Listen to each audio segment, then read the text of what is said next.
Uh, I am in my car and I'm on my way to a pastor's conference, and I did want to at least remind you or make your heart settle in the fact that I'm not driving. I am just sitting in a parking lot using Wi-Fi in order to be able to do this daily focus. Can I just say that I am very, very thankful for our new justice. Amy Comey Barrett is going to do a great job, and I am very, very encouraged by the fact that God has graciously allowed us to see some Supreme Court justices put into place who will interpret our Constitution the way the framers designed it. I'm thankful that there has been a shift in the dynamic of the court to actually have people that are not going to further a political agenda, but interpret the Constitution. And that's critical as we look at some things that are necessary in voting biblically. I did tell people in 2016 that the most important thing on the ballot was the potential of Supreme Court justice appointees. And obviously between Donald Trump and Hillary Clinton and who they would appoint, there was no comparison really for the Christian. For someone who wants to vote biblical values, it was clear that we could not have any more agenda-driven judges at the Supreme Court level. We needed some people who would actually interpret the Constitution the way that it was designed, the way it was framed. And so we thought that we might have two, and God graciously has three, and I'm thankful for all three that have been appointed and are now justices for our great country. And that's part of what I want to look at this morning from Romans chapter 13. Verse number 1 says, "Let every soul be subject unto the higher powers, for there is no power but of God. The powers that be are ordained of God. Whosoever therefore resisteth the power resisteth the ordinance of God, and they that resist shall receive to themselves damnation. For rulers are not a terror to good works, but to the evil. Wilt thou then be afraid of the power? Do that which is good, and thou shalt have praise of the same. For he is the minister of God to thee for good. But if thou do that which is evil, be afraid. For he beareth not the sword in vain. For he that is a minister of God, a revenger to execute wrath upon them that doeth evil. Wherefore ye must needs be subject, not only for wrath, but also for conscience sake." So here the Bible is teaching us, Paul under inspiration is reminding us that God places us in government structures.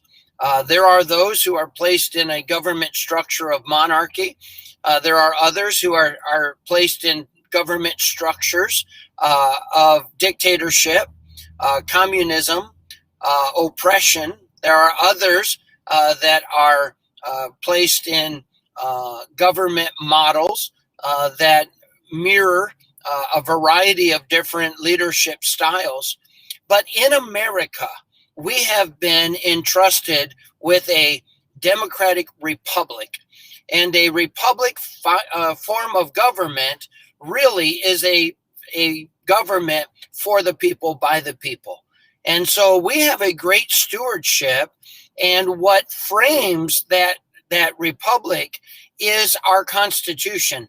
I thought Justice Barrett last night did a great job of reminding us about how the framers designed government, how there is a distinction between the branches of government, and there is a uniqueness as to how each of them function within the republic form of government. And so in our government, we realize that really the ordinances that be of God to those who have power over us is our Constitution. And so though there are renegade leaders, there are renegade politicians who want what they want, but when they're out of bounds, the thing that will punish them is the ordinances given to mankind, and that is our Constitution. One of the reasons why the liberals are going crazy right now is not because President Trump was able to appoint 3 conservative justices. The reason they're going crazy is because these justices are going to interpret the law the way it was written. They're going to uphold our Constitution, our ordinance that we are to subject ourselves to. And in that is the freedom.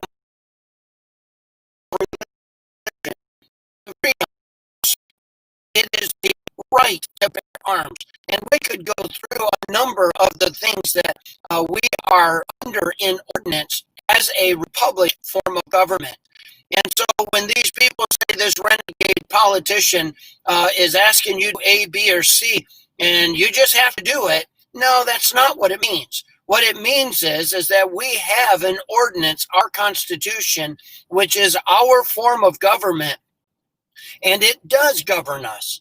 And so when we are given an ordinance of the freedom of religion, then we do not cave to a renegade politician that wants their way, but rather we force them into a lawsuit where they come face to face with that which will punish them, and that is the Constitution.